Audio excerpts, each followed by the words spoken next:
Hey there, everybody, and welcome to the June 9th, 2022 Pantheon Rise of the Fallen development stream. I'll get that right one of these days. I am your host, David Roenick Schlau. With me, as always, is my co-host, Anthony Guidi, aka Minus. Hey, David. Yeah, well, and we practiced too ahead of time. And that was the thing. We shouldn't have done that. Just let it go, right? I feel like, I'm just never going to get it. But, the good news is, look who's with us tonight. Adam Mostel, aka Tehom, is with us. What's up, Hey guys. Adam? A lot. I'm excited to be here. I'm excited to be able to talk about everything that we've had going on lately. Drop some beans. I know someone's probably got that on a bingo card out there, so you're welcome. So yeah, if you guys are ready, let's dive in. I feel like they should have me messing up the date on the bingo card also. Anyway, because that should be the middle square actually.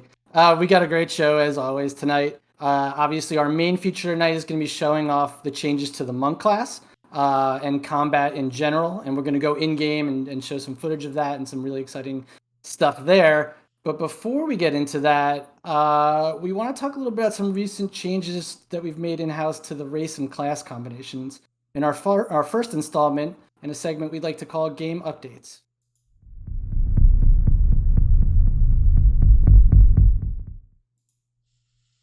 So here we are. Let's start out with the Druid class. We had the Archai, the Dark Mirror, the Elf, the Halfling, the Human, and the Ogre as the original starting classes. And now what's changed is we've removed the Dark Mirror from the Druid. But don't worry, right, Adam? Yeah, so we're not just going to take something away and not give you something in return. But just to preface some of this, so, as we've talked about updates pending for the class race matrix for a while now. So we're really excited to begin sharing them. And, there's a couple of different considerations that are coming into play here. One of them is, where do we have just kind of a shortage of good race options for some classes? Another one is actually narrative. And so in the case of Druid and the Dark Mirror, this is actually a narrative decision where, when we reflect on the relationship between the Dark Mirror and Terminus, they have a very antagonistic relation towards Terminus, right? If you read their lore, you really get that understanding that Terminus has not been the kindest world to them. And so the Druidic focus on that affinity with Terminus and with the natural world of Terminus specifically doesn't really fit that narrative. So we are giving them something else. That's right. We are moving them to the Shaman class. We probably should have prefaced with the whole, why we're making the changes before we freaked everybody out. Guess what? Your favorite class is your favorite race is no longer part of this class. No. Right. Now, I'm actually really excited for this change because anyone who's been paying attention to Shaman development, really would understand that, first of all, there are a lot of water themes just going on in the Shaman kit, right? And, you're talking about Dark Mirror. Like, what could be more perfect than the marriage of Dark Mirror and water? But even then, Shaman is a class that narratively is heavily focused on ancestry. And when you think about the Mer as this proud race that comes from a very strong ancestry, Shaman really fits that theme. Plus, there's now this really interesting connection that you can make, with the concept of water holding memory. And there's really interesting themes that we can bring out when we look at what it means to be a Dark Mer Shaman. So I'm really excited about this change and can't wait to see what our players think about it. Wait a second, just jumping in. Can we tell them the truth? We just didn't want Herode to drown, right? Yeah, we couldn't quite solve for that one. So that's what I thought. That's what I thought the real thing here was. Okay, moving on, right? Yeah, let's move on. Okay, so here we have the starting classes for the warrior. We have the Archai, the Dark Mirror, the Dwarf, the Elf, the Halfling, the Human, the Ogre, and the Scar. And what's happening here? Yeah, we're going to get rid of Halfling warriors. Halflings are not the most robust race. So halflings running around, in giant plate armor with giant shields. Not to say that, that wouldn't be interesting, but we think that we can give them a more thematic option. So once again, we're not removing something without giving something in return, but we're going to go ahead and give halflings Dire Lords as their tank option. And part of this is actually because there is an existing thematic tie between halflings and the Dire. I'm not going to spoil too much of it, but it's going to allow us to explore another narrative angle while still providing halflings with that tank option. And especially when you consider Dire Lords as, one of our quote unquote evil classes, now you've got a really interesting dimension to halflings and faction. So if you've ever wanted to be an evil halfling, now's your opportunity. I love how you're just. We will not just take away. We will also give. You are just developing. Yeah. Nice. Moving. And there was a comment from Joppa about the pronunciation of Dark Mirror, right? That you were pronouncing it correctly. So he's happy about that. I won't speak anymore. I'm making up for my first stream appearance. Nice. I do like this too because halflings have that bit of trickery, that bit of deception in them. And I think that's cool. Kind of that ties into that kind of when it goes too far, right? Like when that deception and that trickery kind of takes that next step. I like that. All right. This is a big one, David. Yeah, so we're moving on. So, okay, so no more subtractions, fear not. Now we're going to be adding some classes. Let's start with the cleric. Yeah. So cleric is one of those examples where we identified that there was a need to add some racial options. And, the elves are a perfect thematic fit. They have narrative themes of preservation and protection. And as we kind of just recently talked about clerics primarily being our barrier-based, mitigative healer, elves are just a perfect choice. So I'm excited to add them to the roster. Yeah, I think that a lot of people have been asking for that one in particular, and so good to see that change. But that's not all. So here we have the paladin starting classes. Originally we had a human and dwarf, and we have not one. There you go. Two additions there. Yeah. Yes. The interesting thing here is that if you look at this now, all of our clerics, all of our races that can be clerics are now also able to be paladins. And part of that was, again, just identifying that paladin could benefit from those extended racial options. But again, also, fitting back into the themes that make sense for each of these races. So we just talked about elves and that desire for preservation and protection. But even when we talk about the Mer, they are a proud and noble race, or their origins are this proud and noble race specifically that, was created to fight these ancient leviathans in the depths of their home world. So drawing that out and even giving them an opportunity, almost this redemptive arc in returning to that origin point through the paladin. Again, another really interesting narrative path that we can take, and excited to see it. Yep. And as our chat just recognized, paladins now have a presence on rainfall, so that's good news for that continent. So we're adding more elves to the world, huh? That's great. All right, excellent. So let's get to the next one here. Just wait till we have the bear class. You're gonna love that. It's gonna be scary. Okay, so here we have the ranger, and the starting classes were the elf, the halfling, and the human, and we'll be adding an addition of the scar. Yeah, I'm also really, I'm excited about all these. Like, I really am. But this one in particular, the Scar are this predatory hunter race. And so when you think about the Ranger toolkit, when you think about the fact that they have tracking and trapping and foraging and all those other staples, it's just a fit, right? There's just no denying it. But the other interesting side of this is, there is an angle to the Ranger, and we did have some debate about this, where they do have this kind of affinity and this bond with nature, right? They're actually creating these bonds with animals and with the spirits of the wild. And what this ultimately comes down to is how we can reinterpret that, right? So it's not like we're changing the Ranger class kit. But from a narrative perspective, when you think about what it means to be a Scar Ranger, we can explore this angle of it's not actually harmonizing with nature, it's subjugating it. And again, just a really neat thread that we can pull on. And yeah. Very cool. I definitely think a lot of people are going to have some second thoughts about what they were going to do with the Rangers now. Okay. So now we have the Summoner, and we have the the Darkmer, the Elf, the Gnome, and the Human as the original starting, and now we're adding the Archive. That's the Archive. Yeah. Casey. Well, you said Archive first, so you got yourself all twisted there. So yeah. Again, another choice that just kind of seemed to make sense. The Archive already have kind of a powerful presence in wizardry, and summoning is another facet of that, right? It's an extension of their relationship to this manipulation of raw magic. But again, there's also this interesting narrative opportunity that we have here where we can explore another dimension of this race and its culture and its relationship to this class, where you have the archive that are themselves these physical, tangible manifestations of an energy.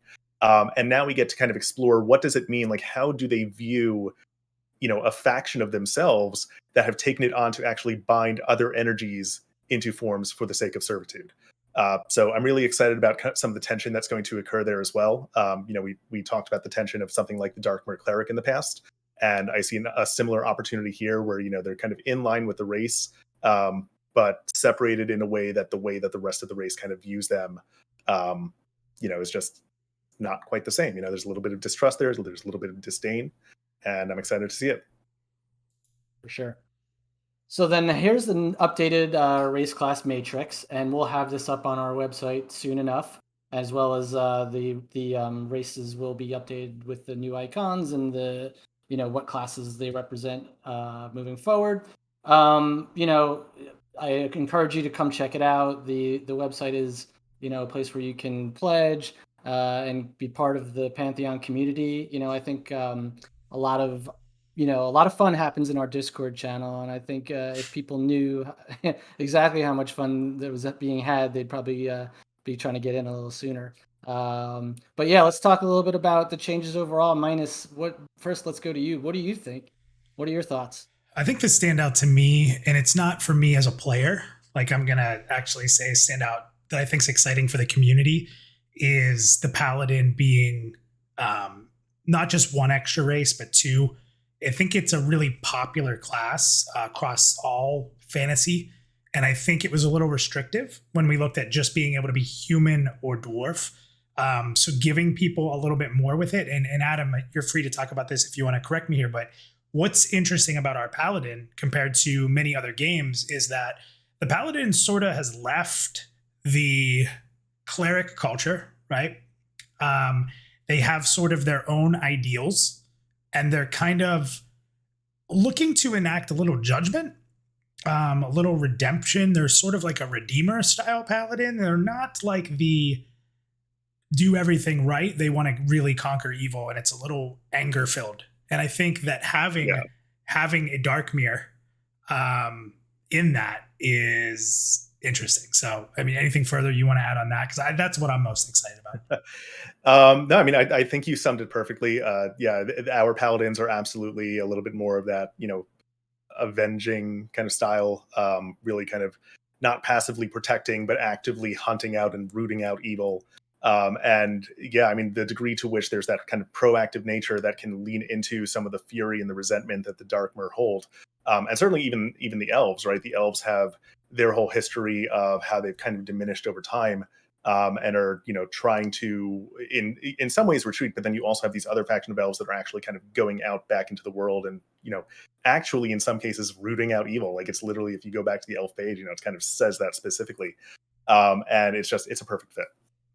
I think the thing that I am enjoying about all this is everything is rooted in the lore. It wasn't just changes to make for change's sake. It all made sense logically with the stuff that we're trying to accomplish as far as making the world feel immersive. And there you go, where somebody probably has that on their bingo card. God damn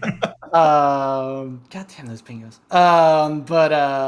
So yeah, I think that's what I'm enjoying about the changes in general. Yeah. I mean, we've always said that we are a lore-based game, right? We have the roots of everything that we do in the narrative, and we make sure that we are honoring the story that our narrative team is creating. And I personally, I've kind of mentioned in the past that I have a background in role playing, and I personally appreciate that that's our approach, because I'm able to relate back to that, when I'm doing any work that I'm doing on the design front, and just the way that we built out that relationship and the way that we can communicate on that front. It's just been incredible. It's creating such a rich tapestry for the world, and I keep saying the word excited, but there's no better word. Everything about this just has me excited as far as the ongoing prospects of everything that we're doing. We're gonna have to have you back on another time to talk about your background in role playing.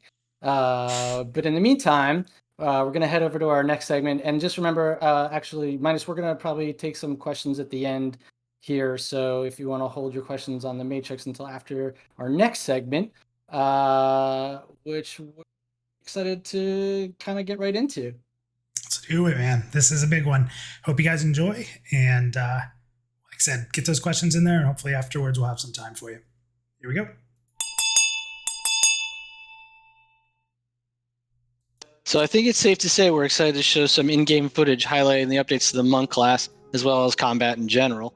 It's been a topic we've talked about a lot in the last few newsletters, as well as the most recent developers roundtable. I do want to make sure to note that what you're seeing is in-development footage on a real playable server. That said, things are subject to change, and there's a lot of work going into world building and art. So please keep that in mind when we give you an early taste of something. With that said, Minus, you spent a lot of time playing the monk recently. Why don't you get us started? Yeah, sure thing. So Adam, you've talked recently about the changes to the monk, playing through the early experience on the class multiple times myself. I'm actually really feeling growth now as I level much more substantially than in our previous tests. So with the skill leveling system in place for combat, both offensively and defensively, do you feel that these are sort of the major pieces that have impacted this feel of growth? And can you sort of explain how players are going to feel this impact when they get in? Absolutely. At a fundamental level, we've gone through and refined our governing combat formulas to make sure that the individual events in combat, hits, crits, dodges, blocks, everything that you can think of that can occur, they're weightier than they ever were before, right? And we've adjusted our baseline so that players can expect to see these events also more frequently than they have in previous tests. Skills, of course, are feeding into this, right? Because they're governing the likelihood of these events occurring. Now that our skill system is online, it really emphasizes that feeling of power progression, not only because you're seeing the incremental improvements within your current level, but also as you're going up against enemies that have, higher or lower relative skill levels. And you can really feel those differentials now through that frequency and the potency of the combat events. Well, I've noticed that when going after enemies of my same level or maybe one level less, that downtime is there. But I've also noticed changes to benefiting from sitting and food buffs.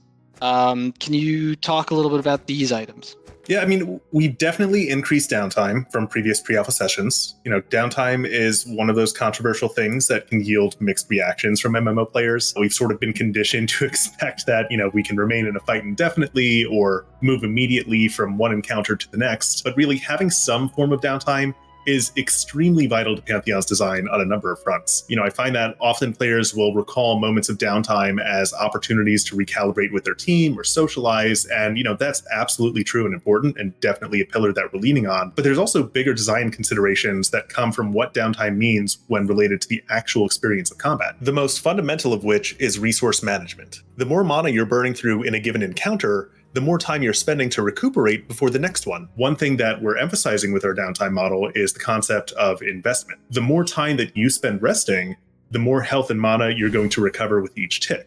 This creates a paradigm where even though you may have generated the resources that you need for those immediate moments, you're actually incentivized to weigh taking action now against the unrealized gains of continuing to rest. Right, so as soon as you stop resting, that clock resets and you're back to your baseline recovery rate the next time that you do sit down to rest. And so, you really feel like, okay, if I need this mana, I can sit down, I can rest through it. But depending on how this fight goes, if I just hang in there for another 5-10 seconds, I'm going to get exponentially greater gains than if I just stand up, cast, and sit back down. That being said, like most aspects of Pantheon, we really want to provide players with agency where we can, right? And downtime is absolutely included in that. So as players are progressing their characters, as they're acquiring new items, buffs, we're going to be providing them with tools and options to mitigate some of this downtime. And the neat thing about this is because resting means you aren't taking other actions, we can lean into the potency of this a bit more than we can for something like passive regeneration, where, you're actually regenerating while you're up and engaged in a fight without negatively disrupting balance. So food is one really accessible area where players can express this agency. Where food was previously treated as something that you needed to actively consume every time you wanted to speed up your regeneration rates, right? You ended a combat encounter and you clicked your food and you sat down and sometimes you clicked another piece of food. Right now, we're actually looking at food as a long-term consumable buff solution. So, it's something that you can craft or you can buy. You use it from your inventory, and then you have this effect that's persisting for duration. Right now we have that hovering at 30 minutes as a baseline. To get players acclimated to all this, we're actually starting them out with a small stack of food, enough to last them their very first few hours, and that provides a very basic increase to their resting regeneration. It's a small amount, +1 to the health and mana gains with each tick, but when you're looking at recovering 30 or so health that you have as a level 1 player, that number really adds up. But we're designing this in a way where food is complementary to the mechanic, not the foundation of it. And so, in fact, not all food is even going to provide this regeneration benefit, right? So if you run out of food, or you want to leverage a different food buff, or you just need to spend your money on something else, it's not like you're going to be out of the game as a result, right? It just means that you're managing your resources a little more carefully or a little bit differently than if you had food to serve as that regenerative pack. That's awesome. And I like that it's, a piece of it, not just the only thing that's going to help you regenerate. I like that a lot. So before we get into like the nitty gritty of monk skills, because I do want to talk to you about that and talking about how that growth of the skills feels, I know that we've been very quick to get our new animations in for monk staff attacks that players can see on the screen actually right now. Can you give us some insight on how this process is going and what to expect moving forward with our animations? You can expect a lot of awesome animations, I can say that much. With the growth of our art team, we've actually been able to take an improved approach to how we handle animations, right? How we plan for them and how we execute on them. Now, starting from the design side of things, where we're making decisions about the kind of techniques and abilities and spells that are going into the game, we're actually able to sit with our artists and, hash out the movement and the timing and the theme that we want to encapsulate. And, we showcase the product of this, is some of that work, in our main newsletter. And so what you're seeing now is how we've translated those concepts into functional animations. Suffice to say, the process is going extremely well. We're very happy with these animations. We're, of course, able to work much more efficiently now, right? Because we can lock in the poses that are making up our animation keyframes through quick iterations of concept artists, right? Instead of having to animate in real time. And especially now that we've gone through this process a few times and have been able to really lock in our needs for things like animation timing, all that information is just feeding right back into the process, and it's just giving us an even clearer sense heading as to what our needs are going to be for future animations. As for what to expect moving forward, the next focus is on cleaning up our combat animation suite. So idle stances, auto attacks, casting animations, and then bringing those things up to the level of polish that we've been able to reach with the monk staff animations. We'll eventually be adding bespoke animations for other techniques and other weapon types, but now that we've reached a good place with our first set of techniques, we would rather focus on making sure that the foundational animations for combat are feeling solid before we move on. So obviously we've talked about our sprint skill. This is the first time we're showing it. This is another animation that's been added in and worked on. I personally find I can't live without it. Can you talk about the addition of sprint and how it affects a player in travel and combat? Yeah, so I spoke earlier about that desire that we have to provide players with agency, and sprinting is really just another dimension of that, right? Where we're providing players with this tool to, move at an increased speed. That's what sprint is doing. Yep. But as anyone who's familiar with kiting knows, movement is a very powerful tool, right? And so how and when players are choosing and able to leverage this tool, right, leveraging sprinting, is going to depend on their circumstances, whether that's just going from point A to B more quickly or trying to move past a dangerous patrol before they get caught by it, or actually employing it, right, for something like kiting or repositioning, or, maybe you pulled aggro, and I guess this is just another form of kiting, right? But even if you just pulled aggro and you need your tank to chase after something, you can use sprint as an option to save yourself those few extra seconds that could be critical to survival. Endurance, right, which was originally our melee combat resource. After the introduction of readiness, we're repurposing endurance for movement and travel-oriented things like sprinting and climbing. And so you now have this added layer of how that choice to sprint is going to come at the cost of something else. So maybe you're sprinting to avoid getting hit by an attack or two as you try to run away, right? As you try to run to a guard, but you're not familiar with the area. And now all of a sudden you're coming up on a ledge. And because you spent all this time sprinting, you no longer have the endurance to climb that ledge, right? And so even though you avoided those first couple of hits, now you're at this dead end. You've cost yourself, your long-term survival for that short-term safety. And now you've made your bed and you have to lie in it, right? So we're really trying to encourage and reward more situational and environmental awareness like that. So it's really important for us to look at sprinting not only as a travel mechanic, but as a combat tactic as well, and really be aware of how resource consumption and regeneration is cascading into gameplay. So, if sprinting is too available, suddenly everyone can kite, right? Or everyone can avoid danger. And if it's too limited, then it's not really a choice that's worth making. Some of this is going to come down to things like having variable regeneration rates in and out of combat, where the effectiveness of sprinting changes depending on if you're using it as a travel mechanic as opposed to a tactical one. But this is another area where we're also looking at itemization and buffs and all those various tools that we have to give players more control over how they engage with and utilize the mechanic. In fact, sprinting is actually now the focal point for our movement speed buffs, because it allows us to look at those buffs through more dimensions than just how fast are you moving, and think about them from the angles of consumption and regeneration as well, right? And this actually helps us solve a problem where, for a game where we don't want players to just summon a mount out of thin air and move at incredible speeds and bypass the world, flat movement increasing buffs really just provide that same benefit in a different context. So by tying those kinds of buffs back to sprinting, we can still provide those benefits, but we can do it in a way that's actually interwoven with more aspects of character development and gameplay rather than just overlaid on top. And so that still leaves room to encourage and reward players to engage with free mounting as well, right? Because now you can buff your sprinting, right? You can buff your movement speed, but it's not the end all be all solution. Sounds good. So the art updates and the speed that they're happening, in my opinion, are extremely impressive. Obviously, since we have the talent of our new team members on the team, we're just really seeing that now affect progress. So moving on, let's talk a little bit about monk skills. Now you start in your monk experiences hand to hand, and you start with a technique called Iron Palm. And it's just fists. This uses readiness, so this is a technique for fists. You also start with a staff technique called Strike. Now in my playtime, it's taken some time to save up to buy a staff, unless of course you're fortunate enough to find one on an enemy. But I found myself mostly using Iron Palm whenever I could, because it was a really nice boost to damage. You can also start with an ability that works from a ranged, like pulling, or just to get to a safe spot called Soul Shuriken, which uses chi. So now personally, I enjoyed the ability to pull to safety at an early level, because I quickly found out like a wolf snuck up on me, or maybe I accidentally multi-pull, but I was in a world of trouble in both those scenarios. So it feels like even at level 1, it's active, right? Like these are active abilities as 2 abilities that take different resources. It feels like a big change to some of the early class play in previous sessions. So was this intentional to allow the player to feel a little more active? Yeah, 100%.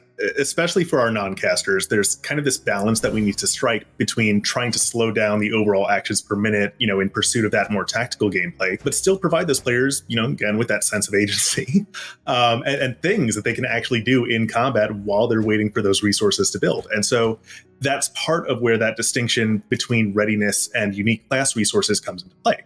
So you've got readiness as your technique resource. So, it's really the primary resource for most of your weapon-based attacks, but it's generating at a pretty measured pace. And it's something that's primarily outside of the player's control in terms of how they acquire it beyond, do I have enough hit rating to connect my attacks, right? And so it's really demanding players to monitor it and weigh that option of, do I spend it as soon as I have it, or do I save it for something bigger or for a string of attacks? Class resources come in to give players options in between or in tandem with techniques. So typically these are resources that are generating at a more reliable pace than readiness does, or that players actually have direct influence over how they generate, and sometimes both, but they're tied to more fundamental class skills. So in the case of the monk, you've got these chi manipulating skills like Soul Shuriken or Chi Spear, and these are actually providing avenues for monks to weave in additional damage, which, it helps create that activity between technique execution. But then at higher levels, there's actually going to be a need to weigh that additional damage against things like opening your chakra gates or activating cooldowns. So we're almost applying a little bit of fighting game philosophy here, where we're giving players this option to stay active for the sake of being active. And sometimes, in a fighting game, you can get away with button mashing, but really it's building your knowledge of the game and making those more informed and conscientious choices about when and why to take certain actions that's really going to take you that much further.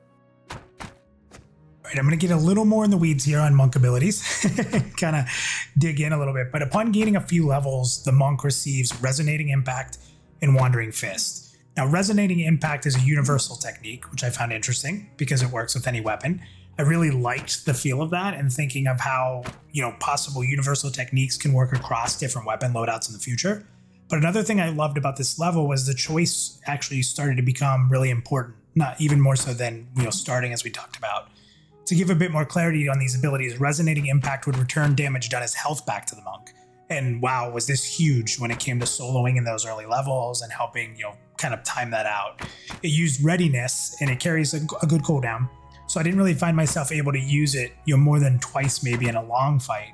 But that said, I would have to plan it out so that the health back would be impactful, because it would be a nice attack. But I also needed to make sure I had the Readiness available so I couldn't just start mashing Iron Palm to do more damage.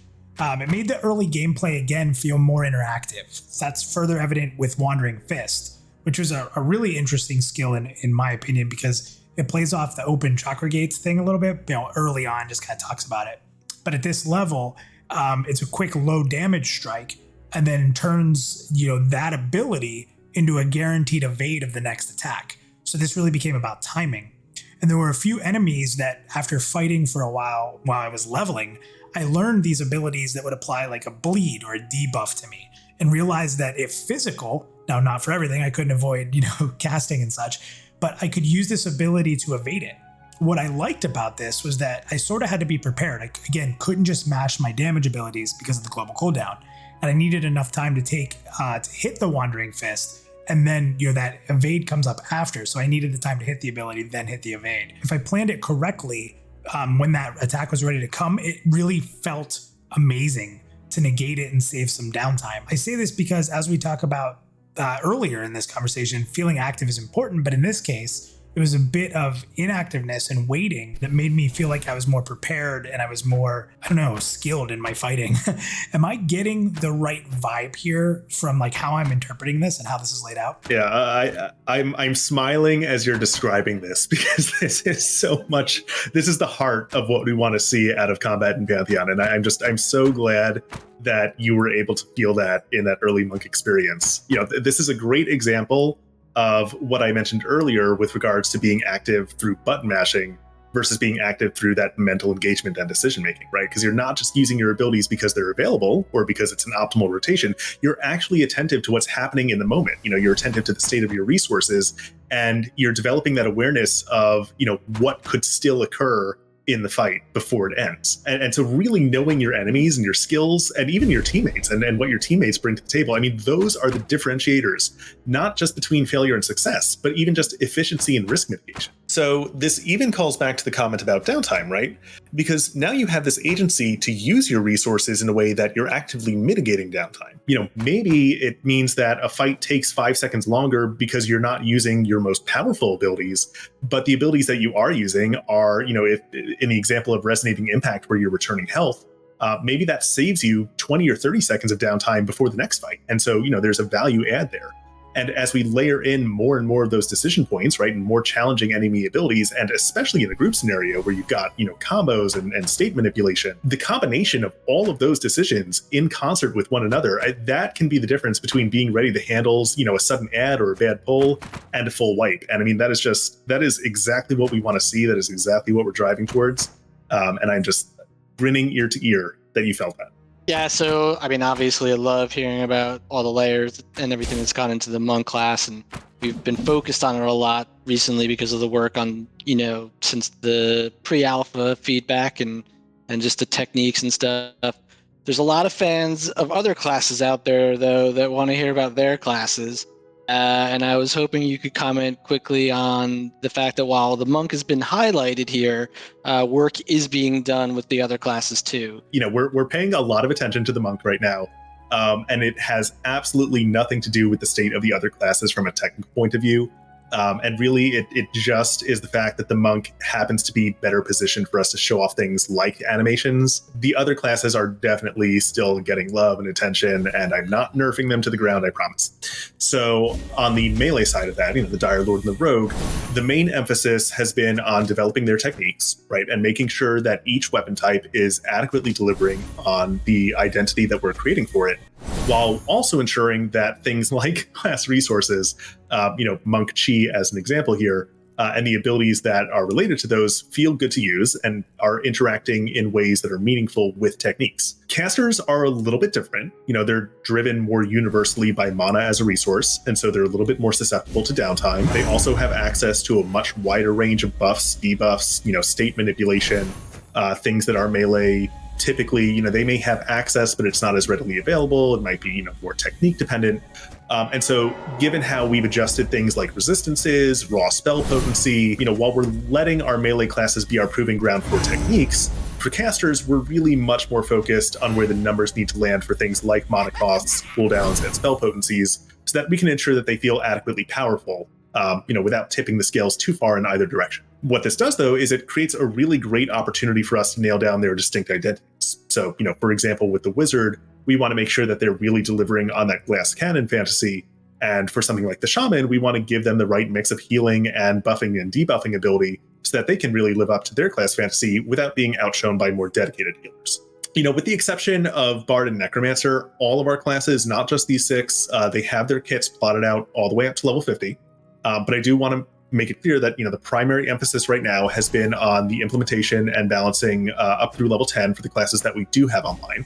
And we're actually getting ready now to push that to level 20, right? So those abilities are coming online, we're balancing them, but really, we're spending a lot of time in this area in particular and really honing in on that beginning experience again, because combat is such a fundamental part of how players experience the game. And, our tools are great. It takes very little time, minutes at most, to create a new ability on a functional end. Obviously, animation and visual effects and audio are totally different ballgame. But when it comes to just like wiring in, I press a button and it does a thing, that can be done very quickly.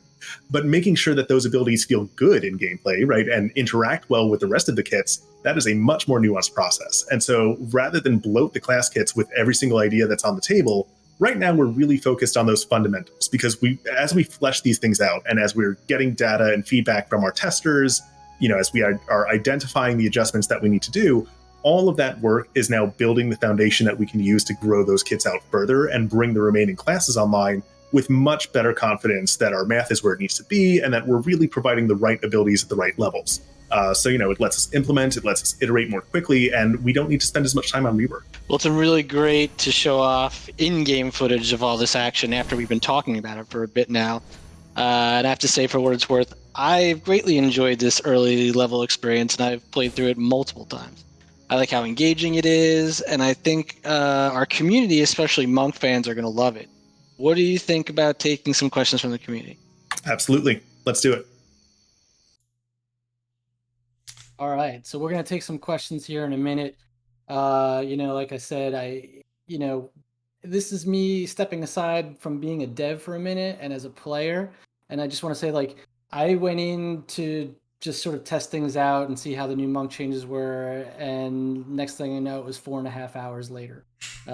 So, it's a testament to how fun, not just, it's not just about fancy animations or gameplay techniques. It's really about enjoyment and fun. And it was a lot of fun. Yeah, that again, just super happy to hear that you guys enjoyed it as much as you did. even just rewatching the footage, I was enjoying it because I can see, I know everything that you're doing, right? I know everything that I expect you to do and what's going on in combat. But just the way that you're playing was really fun for me to watch and see how everything is beginning to come together, or is coming together rather. So thank you guys for taking a crack at it and breaking it and not dying as much as I expected you to. You just didn't get to see those. That's all. Me and David had quite a bit of dying, right, David? When we were playing together. Yeah. I mean, healer would have been nice, So let's go ahead and community in the chat, please. And if you're not here seeing these live, you can always catch it on YouTube, but you do miss some fun in chat. So try to make it scheduled once a month. You guys can get our calendar that comes out on Twitter and all of our social media feeds. Usually, David? Probably like the last week, first week of the month, leading in. You'll see the schedule and the date. But being here sometimes allows you to talk directly with the devs, talk directly, ask questions on the stream when we get a chance. So, Adam, you're good to take some questions, right? Yeah, let's do it. Whatever you guys want to throw at me, I will do my best. And these aren't scripted, so guys, if we can't answer it, we can't. But David, I got one. If I'm gonna start here, if you're okay with that. Okay.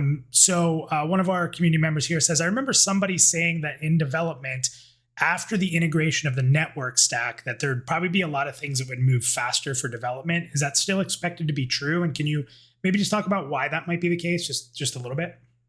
Yeah. That's going to be true for some things. It's not going to be true for everything. The network stack, for example, doesn't influence how quickly we can create art. And I know there was, I don't think it came up as a directed question, but just to say, yes, those enemy models are placeholder using low-res polys and low-res textures. But yeah, as far as programming support goes and engineering and also, design tooling and some of the foundational elements of that. So for example, once networking it comes online, now we're going to be able to do summoners, right? And pets are going to be extrapolated into other areas of the game where now we can introduce, layers of content that we have been wanting to introduce, but just have not been able to do yet. And as soon as we've realized that, as soon as we've kind of crossed that bridge and been able to create that, we can begin propagating that everywhere else, right? Because we've built that foundation. The other side of this, of course, is once networking is done, Kyle will be freed up to do some other work as well. And so, we gain concurrency on other elements of our programming backlog and the things that are on that roadmap. That will increase development, right? Awesome. Yeah, so the people asking about the summoner, maybe that answered it a little bit, but we'll talk more on that at another time. This is a good question. Melee animations, actual contact or keeping the more floating hitbox style?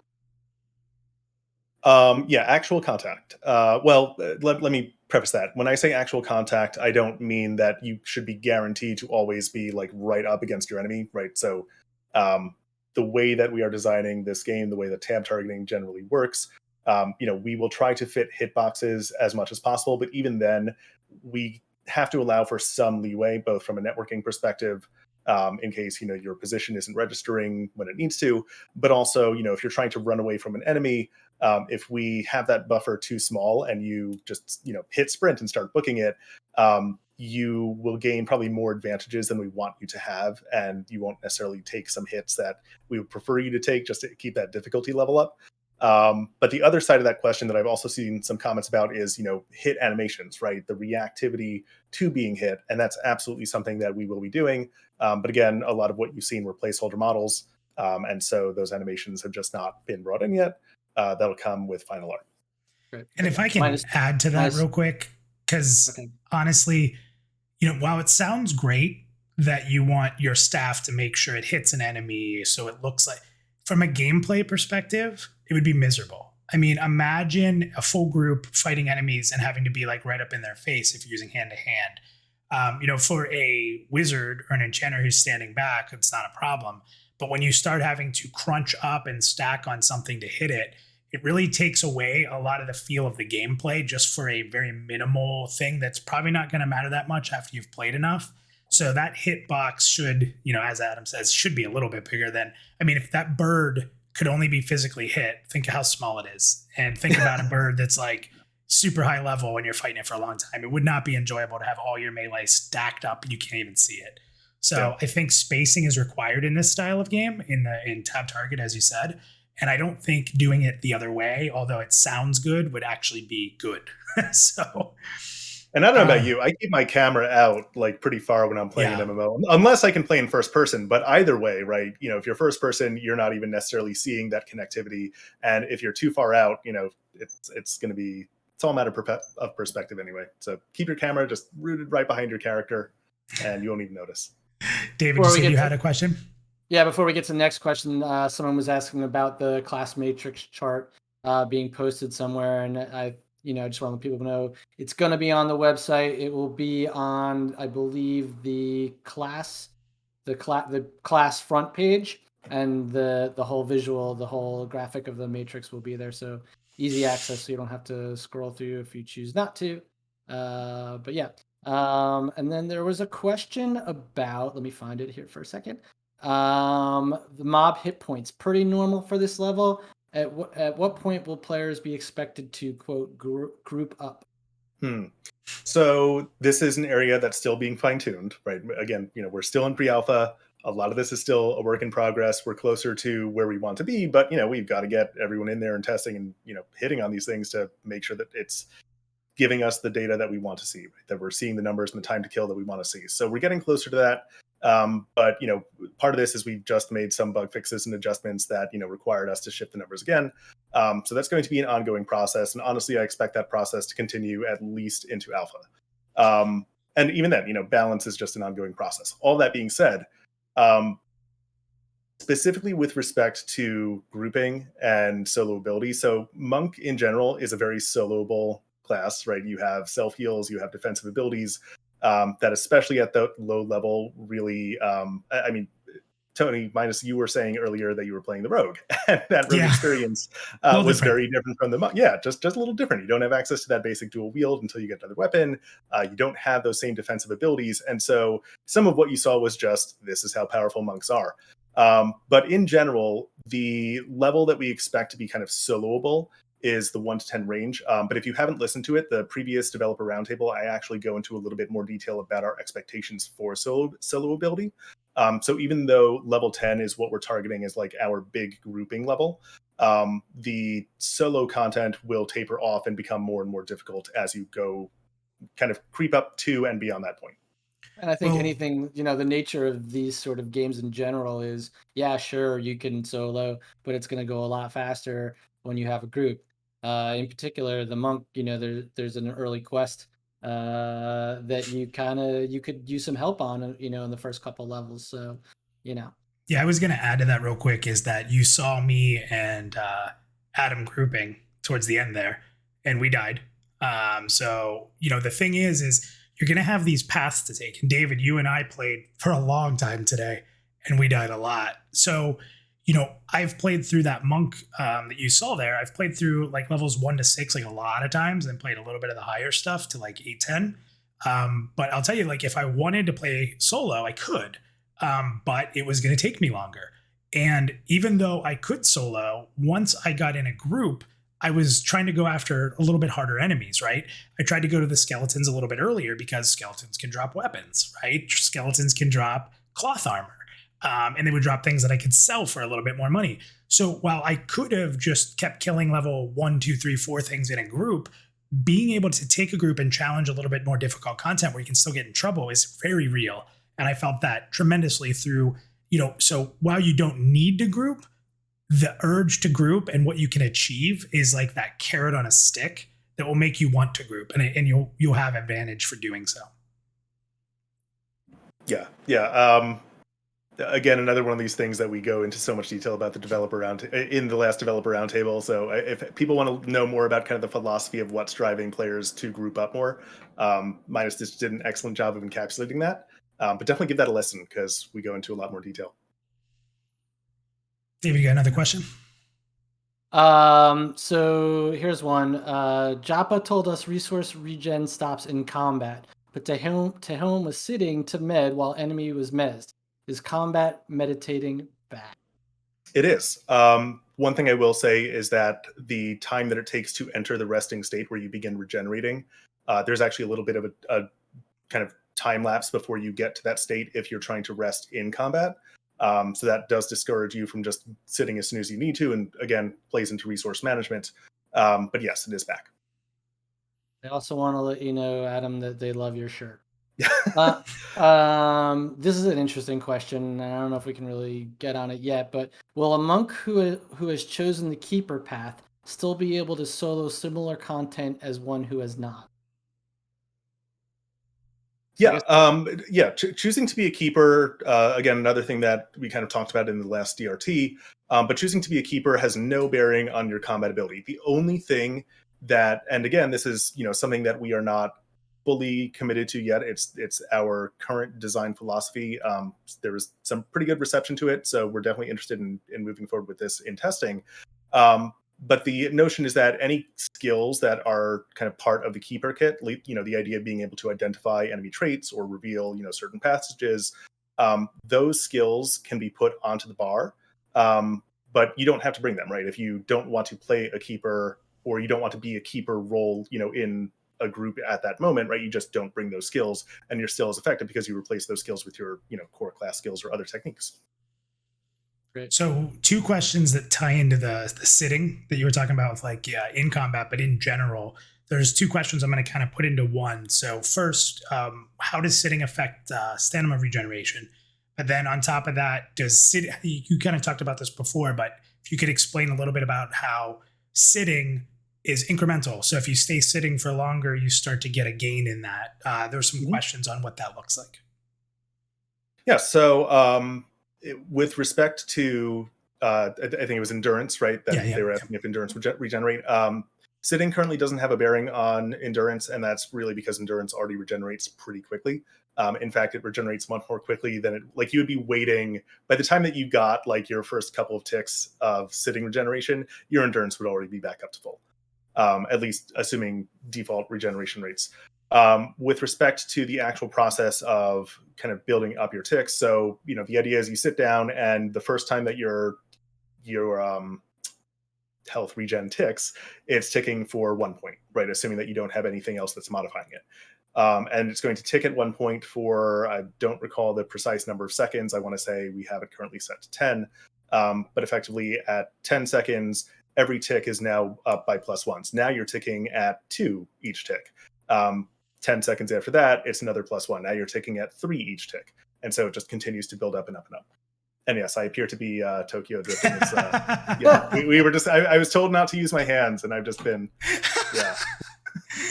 I'm surprised we haven't just seen your shoulder at this point. I mean, it's pretty good. I'm going to give a bean without really giving much of a bean because I don't want to get in trouble, but it sort of is. There's a question here that says the mountains or rocks seem sort of low poly. Seems like they don't fit the rest. I'm just going to say that we're not ready to show it yet, David, but me and you have talked that in the future here, there has been some, let me put it this way, jaw dropping. And I know that we don't want to overhype, but I think as long as you two both say jaw dropping is okay to say, that there has been some jaw dropping work done on terrain that heavily affects mountaining and rocks. And that was just recently showed off around the development team. So stay tuned, right? Is that good? Is that a good bean job? Listen, you that's on you, man. I have taken no responsibility of things that Yes, we're obviously we've talked a little bit last stream about some of the new hires, and I think it's important to note that not only the new hires, but obviously the people who have been here for a while. Everybody's really stepped it up a notch, particularly in the last 3 months.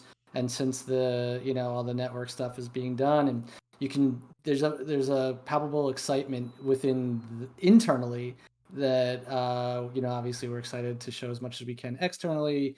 Minus wants to jump the gun and start talking about things. No details there. I used to be my role. I used to be the guy who would spoil things and get in trouble, and then Ben D would yell at me. So I'm glad you're here now. I don't know, Adam. You have the authority to drop whatever you'd like here. So, I think I've dropped a pretty good number already. Okay. I don't know that I've got many more in me, but yeah, I know exactly what Minus is talking about. I've actually been in that scene and looked at the mountains that people saw in our HDRP reveal and literally just spun around and saw what was going on in the other direction. And I would say it was. Yeah, well, that's all I'll say about it. I was jaw-dropping and exciting and invigorating, just all the best things. I know we're wrapping up here. Can I pick one question out of chat? Yeah, please. Yeah, you can pick. We have enough for 2 questions. Awesome. Well, I did see one that asked about the change between indirect to direct healing for druids, and I actually want to address this because I've seen this kind of come up in a few different places. So in the developer roundtable, which I feel like I'm just plugging this over and over, but really it's a good listen. Please, and I'm tell me because I was the one who did it, right? But you also have to tell them where they could see it now and listen to it after. Like that's the whole plugging thing. Okay, YouTube. That's about as much as I know. We'll put a link to it in this. I'm assuming that I'm giving Tony direction here. Let's put a link into that at the end. Yeah. And that way I don't have to tell anyone where to find it. But yeah, so with respect to indirect versus direct healing, so I made a comment in that roundtable that with the changes, not changes to healers, but rather the reinforcing and crystallizing of their roles, that druids would be kind of our direct potency healers. But we've previously talked about druids as indirect healers in the sense that a lot of their healing is coming through reactivity or through Herode. And to be very clear, when I say direct, it's not that we're removing that indirect component, that indirectness of reactivity or healing through another entity. It's strictly in the terms of like how direct damage is. I'm going to press a button and it's immediately going to do this value. If I have an indirect heal through reactivity, it's indirect because it's reactive, but at the same time, when it triggers, it's coming in as a lump sum value, the entire amount of healing all at once. Awesome. There you go. Minus, do you have any more? Or? Yeah, I'll do one more. Okay. I'm shocked that we didn't hear more about this, so I'm going to throw it to you. Floating text. This is the first time anyone's seen it, isn't it? I think this is the first time anyone's seen the floating text. So it looks like no negative on that, which is awesome. But somebody asked what we're seeing, because I think that it might be just seeing it quickly. If you go watch it, I think you're going to be able to understand a little better. But I know we have numbers on the left that are going up, numbers on the right that are going down. But do you want to talk a little bit about what we're seeing right now with that anyway? I mean, so this is really a first pass. I know some people have, it's one of those polarizing things. People love it, people hate it. Yes, there will be toggles for these things. We want to give players as much control over their experience as possible. But with respect to what you're seeing right now, I mean, yeah, so you're seeing, well, now I'm going to have to remember which ones are floating up and floating down. I want to say the floating up is your target, the floating down is yourself, and there's a little bit of offset occurring there. And you are seeing, your hit events, your dodges, your blocks, your evades, as well as criticals, which are, popping up a little bit stronger. And also as part of that, so right now we don't have them, but in the future, we're also going to be capturing things like when you have a buff or a buff added to you or debuff, or when a buff or a debuff wears off. So really the idea there is, if you like floating combat text, we want to keep you engaged in the scene and able to see what's going on without having to scroll through a chat log. And I'm going to add on to that because it was also kind of related how in the casting bar of enemies, you could see if it was non-interruptible. Just want to clarify that.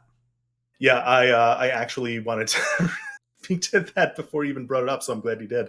That is also, so part of that is just an example of us proving out functionality, right? So again, remember that what you're seeing is work in progress. And when we say work in progress, we mean work in progress. I mean, you are seeing this raw. And so this example, right, where you can see, this ability is interruptible, this ability is silenceable. Part of that is just the functionality, right? The functionality to differentiate between those different types of abilities on a UI element, specifically what form it takes and whether it's hidden behind something like perception. Wait and see. Well, we went a little long tonight, compared to where we've been. It's kind of, yeah. So we appreciate everybody hanging out with us. Again, head on over to the website, get involved, visit our socials, pass the information. If you like what you saw, pass it to your friends. We are obviously a crowdfunded game, and we rely heavily on support from you guys. So thank you much. And Adam, thank you. It's awesome having you on always, but in particular, when we have something amazing to show like tonight. Any final thoughts from you? I was just so happy to share. Always love being able to share what's been going on and join both of you in doing so. I'm excited to see how everyone's going to react. Going to be watching comments like a hawk. So, yeah, thank you guys, and thank you to the community. So happy that you all joined us tonight. Yeah, and we're going to have some upcoming announcements soon, so stay tuned for that. Exciting stuff coming your way. Minus? Another good stream. Thank you, buddy. All right. See you guys next month. Take care, everybody. See ya.